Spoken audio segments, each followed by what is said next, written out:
Everybody knows that Thomas Edison was the first guy to invent a commercially viable light bulb. What you may not know is that a century ago, he partnered with a couple of innovators from our region to create the electric camp lamp for coal miners. That invention led to the creation of Mine Safety Appliances, a global company that still calls our region home. This is one of their products right beside me. You know, MSA is based in Cranberry, Butler County, and it's celebrating its centennial this year.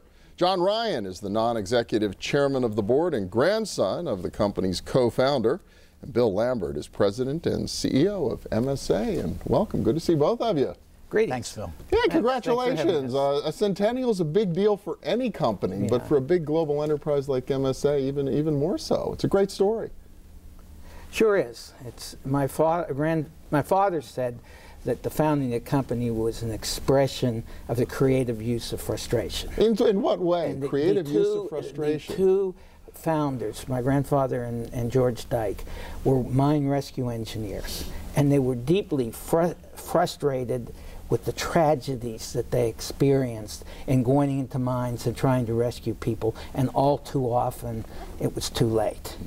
And so they realized that we absolutely have to have new products that would get rid of the open flame cap lamps that they had at the time. Well, and that's what is astounding. You don't think about it, but guys were going down into the coal mines with an open flame with all that coal dust all around them? Absolutely. Yeah. And so then they went to Thomas Edison. Here they are, two young guys, to one of the most famous men in the world, and wanted him to design a battery for the lamp that they had. And Edison's first reaction, since he was a businessman at heart, was that you'd never make any money on this. You know, you'd lose your shirt on this. But they kept convincing him, talking about their stories. And my grandfather was known for somebody who would never take no for an answer. And so Edison finally agreed, and he developed a product, a flameless electric miner's cap lamp. And after it was introduced, the amount of explosions and fatalities in mines just plummeted. Wow, just instantaneous, dramatic change. Just as fast as mines would use the lamp, they went down. What an incredible beginning, and MSA is still here today, but you've gone way beyond sort of one product. Tell me a little bit about the company today, especially the company here in our region, Bill. Well, as you know, Bill, we're a global company. We're in 42 countries around the world. Here locally, we employ about 1,300 employees in two locations, one up in Cranberry Township, one in Murraysville. Murraysville is one of our largest plants, so of those 1,300 employees, about 1/3 are in Murraysville, 2/3 are up in Cranberry. We've got about 265 engineers, technicians, and software developers as a part of our company, with a local payroll of about $110 million a year. So we're a vibrant part of this community.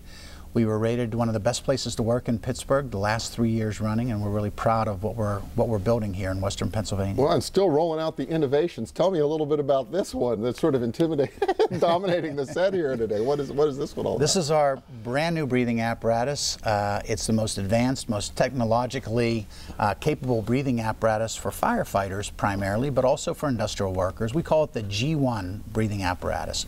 We introduced it at the Fire Department Instructors Conference back in April of this year, and throughout the summer months we've been working through our government approvals, which are very extensive.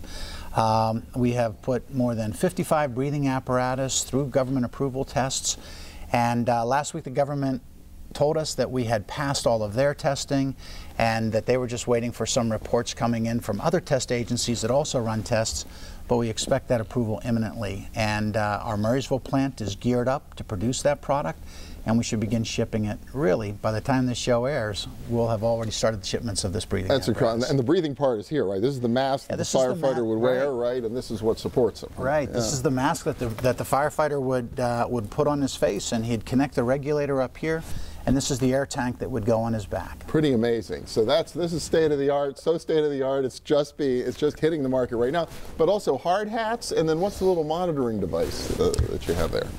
This is one of our latest instruments as well. This is called the Altair 2X. And what we've tried to do is you know, going back to John's story, to replace that canary in the mine, we've developed instruments over the life of our company, and this is our latest product called the Altair 2X. This is a small, rugged, providing the lowest total cost of ownership of any instrument on the market today, and this provides workers with an alarm feature. They'd clip this onto their work uniform. This one in particular is measuring for hydrogen sulfide gas, which is a very toxic gas, and also carbon monoxide.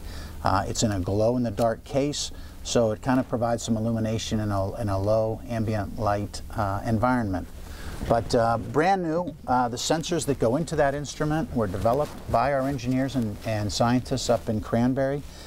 We introduced the product last year and have introduced a number of different versions to it to extend the product line throughout this year. Really cool. So great to see this happening here. I wonder, John, only a few seconds left, but I wonder, did Thomas Edison finally figure out there actually was a business in this stuff?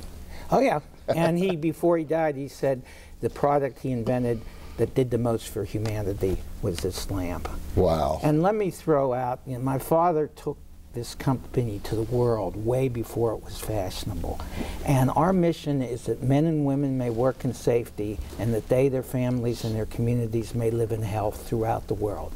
And while the words have changed over the years, that's essentially been our mission from 100 years ago to today. Well, congratulations to both of you, everybody at MSA, for just a tremendous track record and saving all those lives over all those years. John Ryan, Bill Lambert from MSA. Thanks so much.